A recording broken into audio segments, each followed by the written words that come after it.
Good morning, everybody. This is Lorraine, And Jennifer.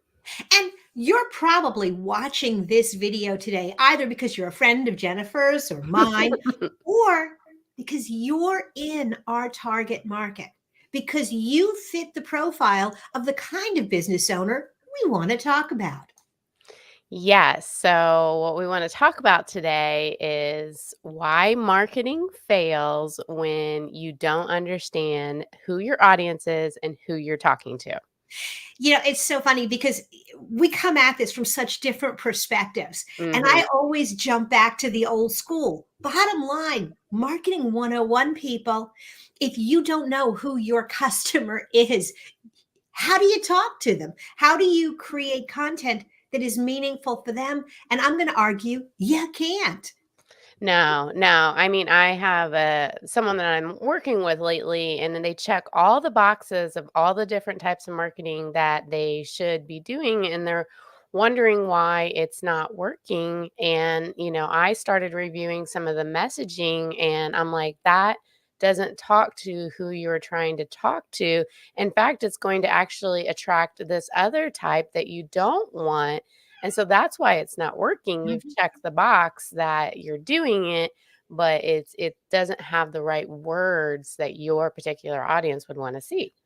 And it doesn't have the right words. Sometimes you can even have the right words and the wrong visuals. And particularly now with video and even just with your branding. Yeah. You've picked a particular audience and you love your logo, but have you actually shown it to anybody who's going to buy from you? Or have you thought about the color choices that you have and the psychology behind the emotion that you want to evoke and Mhm. match that with the emotion that you're solving for someone who buys your products and services? Yeah, this all sounds like complicated and deep and psychology, but it matters on whether or not the marketing is actually going to work. Absolutely. And so, step back for a minute and really think about who your target customer is. And I got news for you. No matter what you're selling, it's not everybody. It's not. I can't tell you how many times I talk to someone and go like, who's your target? Oh, small to medium businesses. Okay, so every company in America under 5 million or under 10 million in sales? No, Yeah. no. It's difficult to do, I think, for people because they get this mindset that, well, if I have a really large audience, then I'm gonna close some people and I'm gonna bring on clients. And yes, that is true, but it's not going to be like who you truly want to work with. Mhm. Well, the other thing is that, and we've all been there. You finally sit down with a customer, and the first thing they say is, "So, have you ever worked with anyone else like me?" Mhm.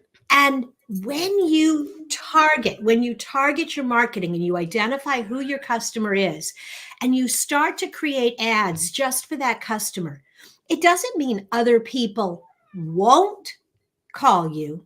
It means more of the people you want to work with will. So you start running ads for law firms. I don't even know why you'd want to work with law firms, but let's pretend you want to work with law firms.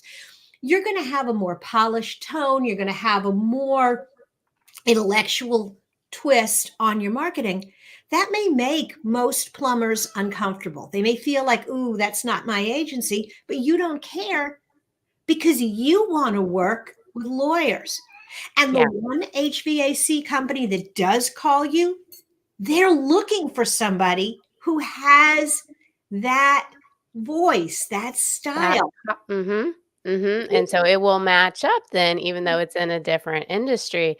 I think people try to sometimes change who they are to match who they're talking with, Mhm. and that's a big mistake because then you're gonna be frustrated because, and so is the consumer in the marketing aspect because it's not who they really want. Well, so it almost feels like bait and switch. If Mhm. you put out this very professional, polished, business-like approach, and everything that you're doing is very buttoned up, and that lawyer walks into your office and you get me. Okay? Do you disconnect. It doesn't work. And they're not going to be comfortable. And if I get them as a client, it's not going to fit for me. Whereas if the word choices, the tone, the pictures that you put in the marketplace, you have a lighter, more irreverent tone, then the people that come into your office, that's what they're going to expect. I think you can also kind of expand this out to the team that you have. Think about the person that's selling and what they sell, your products and services, and how they sell it. Mhm. And then they get a different expectation when they come to like onboarding or the actual implementation. And so, if those are not all the same, don't have the same culture, that can cause a lot of problems. And I don't want people, and I think that's a really valid point, that everybody needs to understand the culture. Hmm. That does not mean everyone in your organization needs to be a clone of you. No, Don't no, no. confuse those two. Um, I had a lot of introverts in my organization. This is clearly not an introvert. But when you got to know them, the thing that we shared, the introverts and the extroverts, there was a level of hospitality, there was a level of snarkiness, Yeah. that little bit of sarcasm. And so when I sold and people had this over the top, very high energy salesperson, I was going to be like, well, when you start working with the team, I would prepare customers. A lot of my team is a lot calmer than I am. However, they have that same commitment to you, to success. And so you have to make sure that there are common values, even if there's not common personality. Yep, yep. So just another challenging thing that there's surface level things that will get you going with marketing, but understanding what your core values are, understanding what your brand voice is, understanding who you're trying to target, those are thinking tasks that's going to take a lot of time. And so I would pay attention to the marketer that's going to challenge you on that and try to dig into that because that's what's going to make your marketing work. Absolutely. We did this exercise years ago when I was at Conseco, and Conseco did a lot of things wrong. Let's, but from a marketing perspective, we did this exercise and we were like, okay, what kind of dog are we? Yeah. And it sounds silly, but we very clearly identified we weren't a French poodle. We Mhm. were a golden retriever or maybe Mhm. even a well-behaved mutt, Yep. because we were dealing because that's who we wanted to be and that's how we wanted to be perceived. We Yeah. were Daisy, we weren't a Rose. Yeah. Yeah. And Yeah. yeah, no, go ahead. I was Oh, I was just I have a whole set of, Mhm, like, questions that, like, kinda goes along with that. It's like, "Okay, what are 5 words to describe your company?" mhm, And when you make people kinda think about that, then that starts to get to who they actually want to be because 'cause they're describing it. Who's your best customer? What mm, pain points do you solve? How do you make your clients feel after they use your product or mhm. service? Yeah, and I love all of those questions, and I think that particularly the one I really like is, "Who's your best customer?"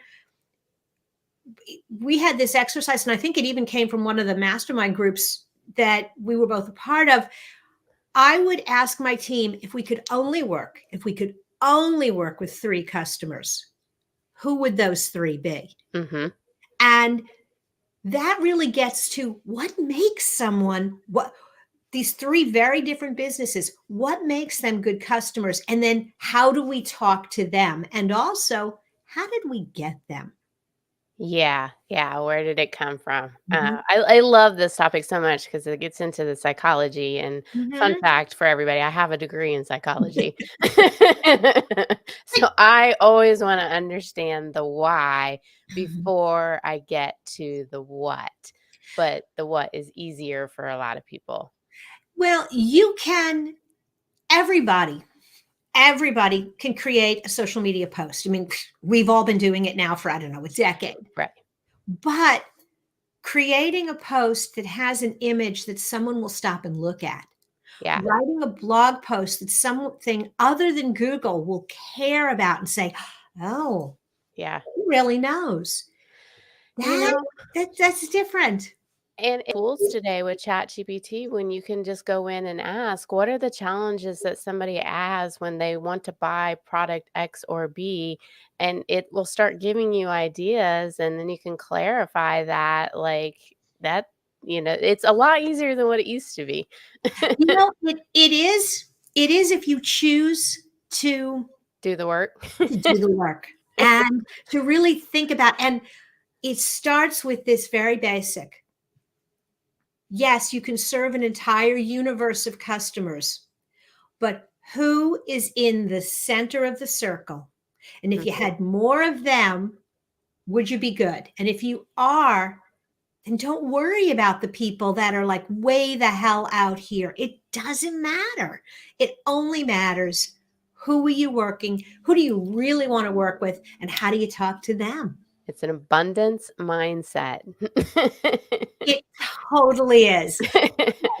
We're going to pause here. If you're looking for more information about how you can work through the process of thinking about your ideal client, drop by the toolbox, download some of our tools, or set aside some time to talk to Jen or I.